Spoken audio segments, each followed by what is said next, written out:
Well, getting the win after prior, anytime you get a win is great. To see our guys improve and grow, that's really what we look forward to. As a coach, you want to see continual improvement. Obviously, we believe our best football is yet to be played. We want to continue to have an upward trend. So that's now just that spirit of excellence we're trying to draw out of the young man to say, we want to be an everyday difference maker, not just every now and then difference maker. And so as we coach them throughout the week, we're going to remind them that, hey, take care of the opportunities and tasks that we give you. Master your craft is a really big part of our culture. And so to see the week happen the way it did, after having a tough week of practice, to see the guys go and attack early on and to come out of the gate right away and have some success on offense and defense and special teams is outstanding. But I think you were there. We've got a lot of things to improve on, and so as a football coach and as someone who believes in these young men and the potential that they have, we're going to continue to hold a high standard and keep drawing out of them. The second half, was that more of sometimes when a team gets a lead like that, they kind of it's almost human nature to rest on that. Is that? And then Simon Fish just got hot. Is that kind of how you look at it? Or what? I think there's always that truth in there too, because human beings are human beings, and what we're trying to train these guys up in is that when I talk about being that everyday difference maker and that every moment difference maker. You don't ever arrive in life. You got to continue to wake up and give your absolute very best. And I think sometimes when circumstances are going well, as human beings, we could tend to sometimes be at our worst, and because you think you have this margin, and then that margin of mediocrity starts to breed more mediocrity, and then before you know it, you're like, whoa, I'm caught, and now you've taken a few steps backwards. So is that some truth in there? Yeah, probably. There's something there that. So it's a relatively younger team that I have, and that's for the most part. That was the first time for a lot of these young guys. The first time they experienced that, being that far ahead. So I'm not going to ignore the fact of the youth and the inexperience, but now we're going to chalk it up as you've been there, you've been in that moment, you see what it takes, you see how competitive every team is in the GNAC, how much pride your opponent has. So we want to be excellent with everything we do, and that's really just the marker of what I believe our program's about. So but then also give a lot of credit to Simon Fraser. They came out, they made halftime adjustments like any great coach will do, and so you got to expect coming out of the gates that's it's halftime. You got a chance to regroup. You got a chance to find yourself what your new strategy is, what you believe you have, and come out and execute it. So they came out firing, and that's hats off to them. Talk a little about Chad Jeffries and the game. The game he had, especially running the football. I mean, with the type of offense that you run, that's kind of, it's kind of a read type of look, and the decisions that he made to run the ball himself. Yeah, I think that's probably that is a good bright spot of coming out of our offense to see the quarterback position start to use their legs, start to make the reads, to give us that extra dimension that we want. We're a gun run offense. We're going to spread it. We're going to run the quarterback's legs. We're going to, obviously, you have Terrell, who's a viable weapon inside that you have to be accountable for. With that, we believe having the perimeter passing game open up the way it did as well with Chad can be that dual threat quarterback. That gave us the three dimensions we're looking for. And so you started to see it wake up. You started to see a comfortable quarterback, really his second start of college football. It's been a while since he's played college football, and now he's in his second start. And as a head coach, as I evaluate the quarterback position, I see him starting to make those gains that you want to make. The confidence is coming. He's understanding. He's feeling the system. The system is becoming him. So we got a ways to go, and but I thought all in all that you like the fruit that came out of it. We're on the right trend. When he decided to come here, did you kind of? I mean, it's hard to say how quickly a guy will adjust, but that he would start to play like he played the other night. Well, anytime we recruit any player here, we have the highest hopes for them. to get in the door. You believe that there's a potential coming in that they're going to be a difference maker on the field.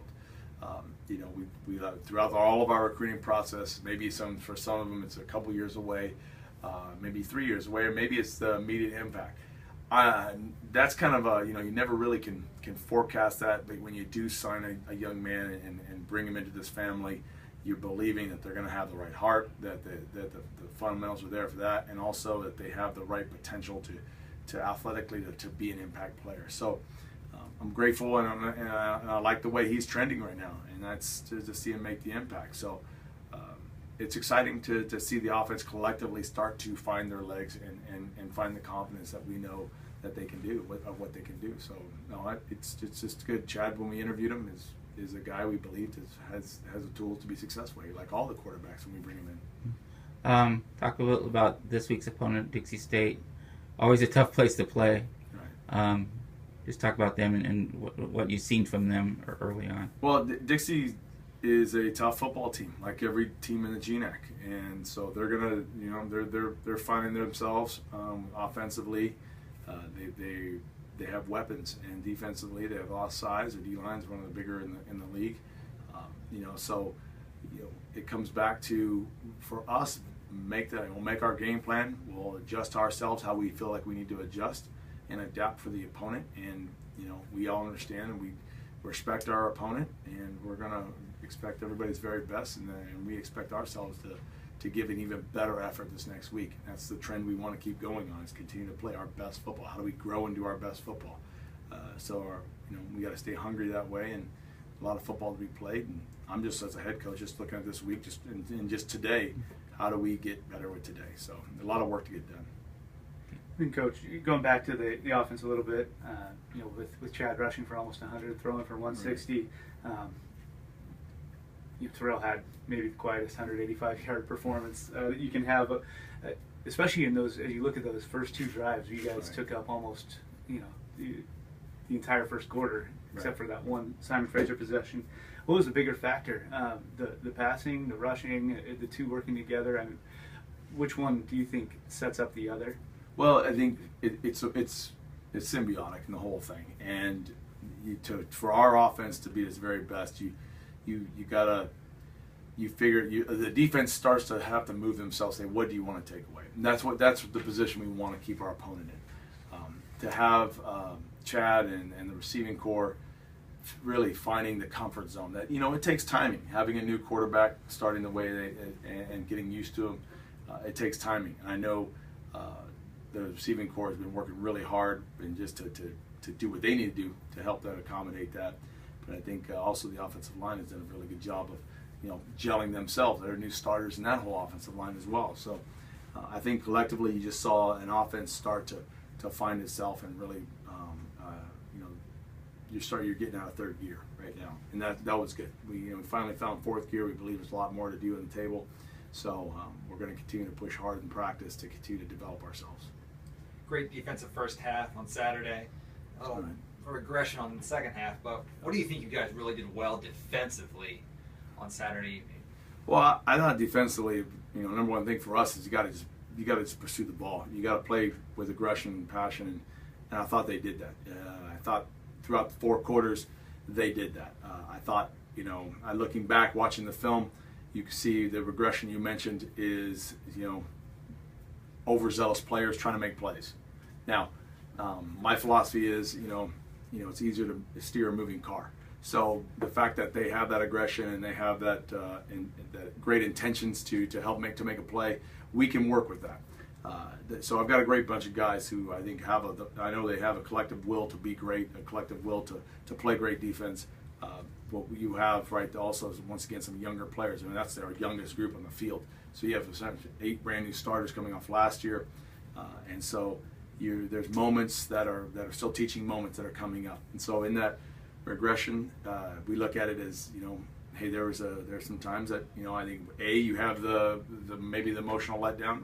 You know, I'm always I understand emotional intelligence is a real thing, so that is a piece there. But then B is that you've got guys that are still getting fresh snaps of football and seeing more things. And so, you know, I'm excited about where they're at. I'm excited that they did have the performance that they do have, but we all know we expect even better. With the way your team bounced back, head back Mhm. out on the road this week Right. again. I guess what did you learn about your team this week? What do you expect to see out of them in the coming week? Well, I learned that they have some grit to them. I learned that even at the end of the game, when somebody say, hey, they took the pedal off a little bit, they lost a little focus, they still found a way to win the game. They found a way to finish the game. There's a championship spirit in them that they don't want to let anybody down. They want to be reliable. They want to look after their teammates. They're going to keep playing 4 quarters. So as we take it on the road, we mentioned last week, is just you've got to have an extra grit about you on the road, and so that's something we're looking to this week to challenge them to bring out. But then also as you step on the field, just looking for that extra grit when you take the field in somebody else's stadium. Can you talk a little bit about Dixie's offense? What are some of the keys to slowing down their offensive production? Well, like any offense, you got to stop the run first, And I think one of the things they do a great job with possession passing. Their quarterbacks can release the ball well. I think collectively they're huge on the offensive line, and we know we got our hands full, and so we got to make sure within the different gaps they have, we got to stop the run. We got to continue to apply pressure and vice the quarterback, and then they have. With their passing game, they've got the routes combinations. I think that can get open on any defense. So, like I said, they've got 3 phases too, and their special teams and defense. I think they're a hungry bunch. So, we got to play our best football. We got to get after ourselves, and it's all about us. Can we please get ourselves even better? And get hungry for that. That is the mantra we have every day. Is like, how do we become better today? And so that's our heart, and we're going to go move forward. And then we'll just wrap this up by talking about the non-conference games versus the conference Right. games. So you're heading into the last non-conference game. Have these games felt any different than in the GNAC previous years, even though it's still the same No, competition? because it's college football, and you had 11 opportunities on the schedule that about. Every game averages about 3 hours, so 33 hours that you have to play college football. So in every one of them you want to win, and so there's the same intensity. The hitting is just as tough. I have not sensed in any way that what everybody would think of as preseason. There's not a warm up going on. Every team, every opponent we're playing, and the opponents I'm seeing on film as they play their preseason games, there's a lot of hard hitting, aggression, and the GNAC is once again one of the toughest leagues in the country. Thank you, Coach. Thank you very much.